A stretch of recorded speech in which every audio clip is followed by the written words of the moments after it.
Hello, I'm going to read a story to you today. The idea being that myth is powerful, and oftentimes our stories resonate with one another, and it can be really good magic. The space that I'm sitting in on my back porch is beautiful, but not idyllic for videography. But I'm currently hiding from my children because I am homeschooling them just like everybody else. So the mentioned babes in this story are present in the house today. This is take number like 4 at this point because the last one I made it almost all the way to the end, and my youngest decided that cookies were more important than mommy's story, and so he has now become the cookie monster in my house, and hopefully the monster is contained and I can get through this. So this story today is called The Unknown. This is my small story of the apocalypse, and I'm calling it The Unknown. Uncertainty courses through my veins. I'm most certainly not myself anymore, but some strange and unfamiliar survivalist version of me. I'm moments of calm in the eye of the storm. I am moments of deep grief for the stories of struggle, strife, and death. I am moments of strength as I caretake and cook for my younglings. I am moments of weakness as I feel helpless to help others.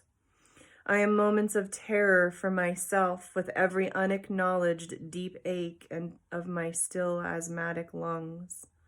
I'm moments of anger as I listen to stories of companies keeping N95 masks for non-essential procedures, while simultaneously witnessing stories of lack in needed areas. I'm moments of hypocrisy as I teach yoga online but can't seem to escape my own root chakra for days on end. I'm moments of love every time I glance my baby's way and I see that they are okay. The unknown can be both exhilarating and terrifying at the same time. I teeter on the edge of the here and now and what the future may be. I keep having flashes of a dream that I had when Donald Trump was sworn into office.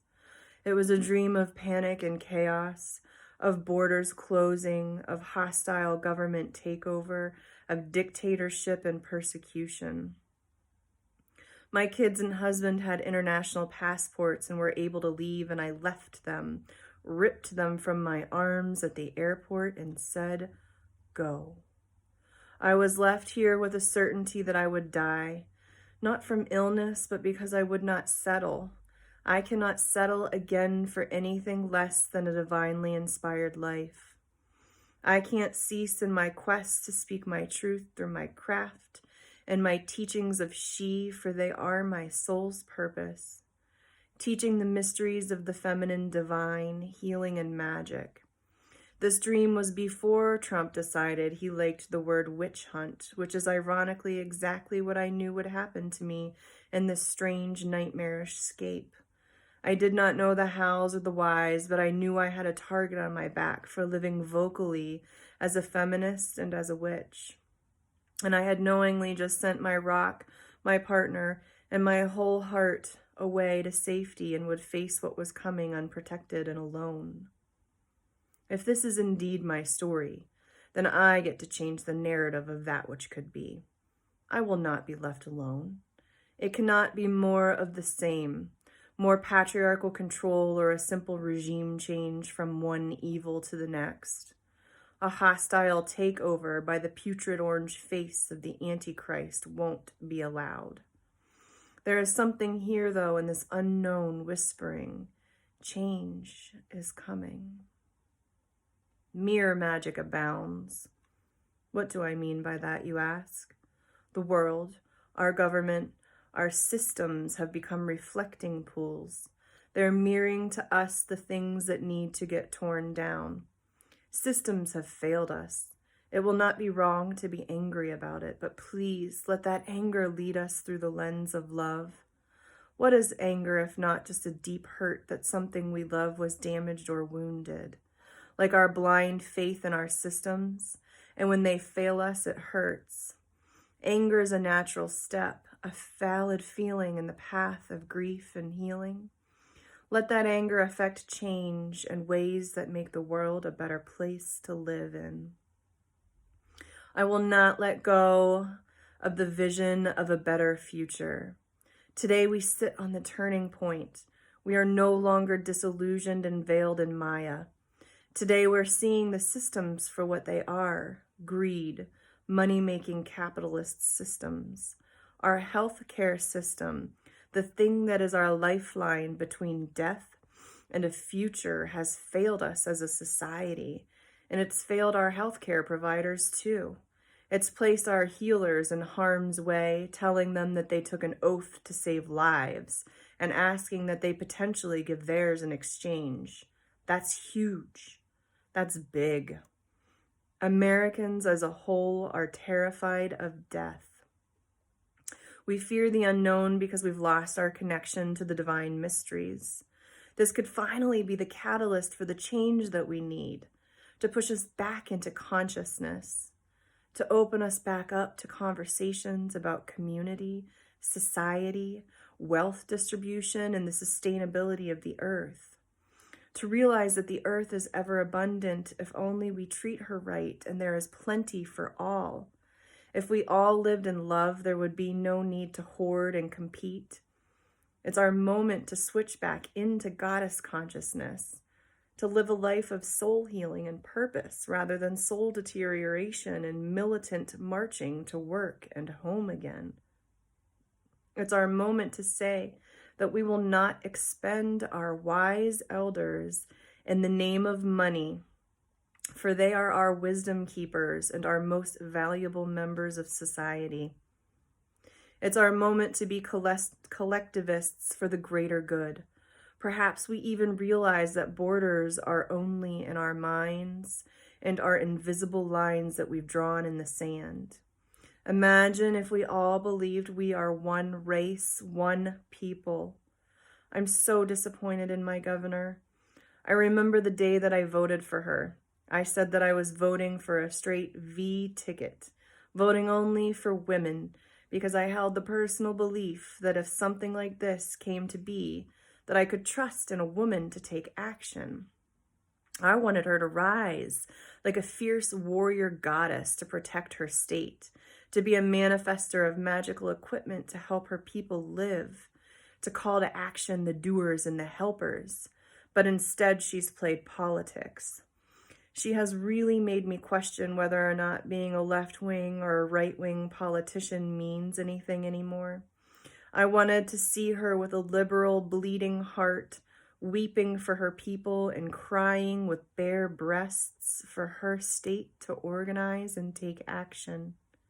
I realized that image might have been unrealistic, but I wanted it nonetheless. I will trust in those that have ethics and values like Bauer, who have switched from making hockey face masks to making healthcare face shields at zero profit. Stories like that are what are going to be migrating through our psychic fields for years to come as the tales of heroism and the trauma of this global apocalypse tears through us. My version of the story would have been that we band together, we became rooted in sustainability, that we took care of our elders, our young, and our adolescents in ways that no one human is left with a feeling of lack or hunger, or that they were left to die because the richest country in the world could not provide basic life-sustaining support for them. This story, however, is the unknown, and there's no way to predict how the story will go. But I will not let go of my idyllic machinations. I will pray that my nightmarish dream doesn't become reality, that we do not get worse before we get better, but something inside of me tells me that isn't true. I hope that the polarization of political parties doesn't drift even further apart, that the patriarchal capitalists don't seize hold of the energy of panic and fear and take the reins and lead us down a dark hole of even more control. Instead, I will hold fast to the image of a better world taking shape from this apocalypse. I will pray that what is occurring now is at the hands of the dark goddess, that while Maya, that word I've mentioned before, a yogic term for illusion, is currently cloaking us in the unknown, that it is in fact a feminine energy that is intended to veil that which is not yet ready to be revealed. I can feel safe in the dark space of the goddess, knowing that she will be no less terrifying in her energies of deconstruction, but I trust what's to come from it. I will trust in the necessary destruction of systems that need to go, of landscapes that need to be restructured, sitting in the space of trust, even while in the unknown. That what is meant to be will be, and I will cherish every giggle that I hear from the lips of my babes. I sit in the space of not knowing. Not knowing does not keep me from daydreaming. Speaking of my babes, if this is my story, then I will write into being that there will be no more wars, that we will not come out of this on the other end in a global power struggle with a future draft signed into order. My sons will not be sent off into battle. My gentle, sweet-hearted eldest with his soft blue eyes will not be sent to die without me or his loved ones around him in the name of conquer. I will continue to work my ancestral healing of the magic of my own personal DNA helicase mandala to erase the epigenetic damage of past wars and famine. So if there is one thing that I do know in all of this uncertainty, it is that I will love my way through it. I'm tired of anger, even though I know how powerful it can be. I've had enough of it for a lifetime, but I know that I'll use it once again to cast my magic if needs be. I know that I can hold space as a divine feminine circle leader to let others speak their angers into circle in safe ways to bring about healing. I will try to establish personal boundaries so that my feisty, Germanic, Irish spirit doesn't get to the point of going beyond and into a rage that won't be helpful to society. I will fight with an open heart for my sons to be able to become kind and loving adults within a society that we have left better than we found it. I will offer myself to the service of the goddess to be able to help her people grieve those who did not make it through. I will rise from this cocoon of isolation, ready to embrace the uncertainty with a leap of faith. I will keep my baby's long eyelashes in their deep, peaceful sleep as my guiding image for the future, a future of love and innocence. I will rise knowing that this is day one of a better future and an opportunity to save the world for those who are yet to be born.